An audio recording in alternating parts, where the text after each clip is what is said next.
Bir кездерде айлык китеп сатып алууга $100 бюджет бөлөт элем. Ай сайын китеп дүкөнүнө барам, дүкөндө кыдырып, бөлүнгөн сумманын чегинде китеп алам. Bir ай бою бул китептерди окуп бүтүрсөм, өзүм кайра $100 китеп алууга белек берем. Ошол учурда алган китептердин бири Генийлер жана Аутсайдерлер китеби.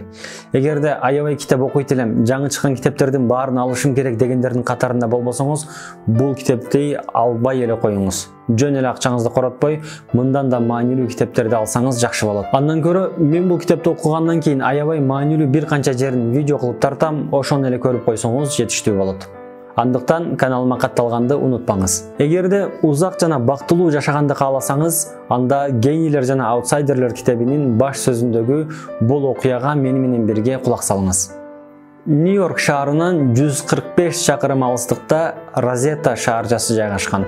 Бул жерде 19-кылымдын аягында Италиядан көчүп келген эмигранттар жашайт. 1960-жылдары аталган шаарга Стюарт Вульф деген доктор барат. Вульф ал аймакты караган жергиликтүү дарыгер менен таанышат. Бул дарыгер Вульфка мындай дейт: "Бул аймакта мен 17 жылдан бери эмгектенем. Мага бул чөлкөмдүн ар кайсы жактарынан көптөгөн оорулуулар келип кетет. Бирок ушунча жыл бою Розетта шаарчасынан бир да жолу 65 жаштан төмөн жүрөк оорусу менен кайрылган бир да адам болгон жок." Айтылган сөздөр Вульф үчүн жалгандай көрүнөт.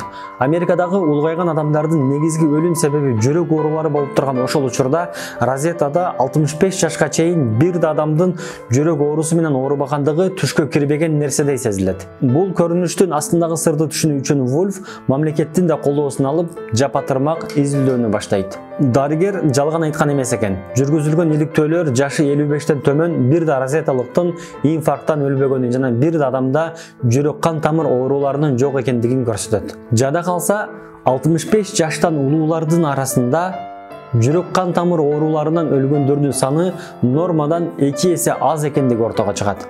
Кыргызстанда инфаркттан 29 жаштагы адамдардын да өлгөнүн эске алганда ортодогу айырма дагы да айкын болот. Жергиликтүү дарыгер менен башталган катардагы сөйлөшүү Вульф үчүн бара-бара жаңы кызыктуу маалыматтарга алып барат. Изилдөөгө башка өңүттөн да караш максатында Вульф социолог курбусу Джон Брунду чакырат. Брун студенттерди жалдап, Розеттадагы ар бир үйдүн эшигин каккылап, алардан интервью ала баштайт. Барылган жыйынтык дагы бир жолу таң калтырат. Анткени бүтүнөй шаарча боюнча бир да өзүн өзү өлтүрүү, ичкиликке берилгендик, баңгизат колдонуу фактысы жок. Сөздүн жакшы маанисинде эч нерсе таппай калган Вульф бул жолкусунда розетталыктардын ашказан оорулары менен ооруп-оорубаганын анализдейт. Жыйынтык адаттагысындай, бир да ашказан оорусу менен ооруп өлгөн адам жок. Мындай таң калыштуу жагдайдын астында кандай себеп болушу мүмкүн? Биринчи себеп катары розетталыктарда өзгөчө диета бар деген ойго келишет. Бирок кайдагы диета? Диетологдордун анализинин жыйынтыгы алардын колдонгон тамак аштарынын 41% май экендигин көрсөтөт. Экинчи себеп катары балким булар таң атпай эрте менен туруп йога менен шугулданган же эртелеп чуркап спорт менен машыккан адамдарбы деген ойго келишет.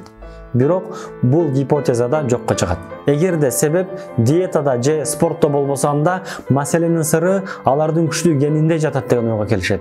Өчүрүлгөн Стюарт Вульф бир гана Розеттадагы эмес, бүтүндөй Америкада байырылган бардык италиялыктардын гендерин анализ кылдырат. Жыйынтык гендеринде эч кандай өзгөчөлүк жок. Кызык. Анда табышмактын жандырмагы эмнеде болушу мүмкүн? Балким маселе Розетта шаарчасы жайгашкан аймакта жана ал жердин климатында чыгар. Бул версиянын чындыгын тактоо үчүн Розеттадан бир канча чакырым алыстыкта жайгашкан Бангор жана Назарет шаарчалары анализделет. Бул эки шаарчада 65 жаштан жогорку тургундардын жүрөк кан тамыр ооруларынан өлүм саны Розеттага салыштырмалуу 3 эсе көп. Башка оору сыркоолор боюнча деле айырма асман менен жердей. Демек, маселе климатта эмес. Узак мөөнөттүү изилдөөнүн жыйынтыгында Вульф жана анын командасы розетталыктардын жашоосундагы чыныгы сырды табышат. Сырттан көз салып караган адамга бейиштин бурсундай болгон жер. Адамдардын пейликенин, көчөдө баскан элдин маанайы жакшы. Бири-бирине салам айтышат. Бат-баттан конок күтүп, конокко барышат. Кечээ конокко чакырылгандар көп өтпөй өздөрү конок күтүшөт. Кичинекей болсо да өз ара белек бекчектерди берип турушат. Бир там астында 3 муун жашайт. Чоң ата, чоң эне, неберелери менен көңүлү куунак. Орто муун улуулардын насаатын угат.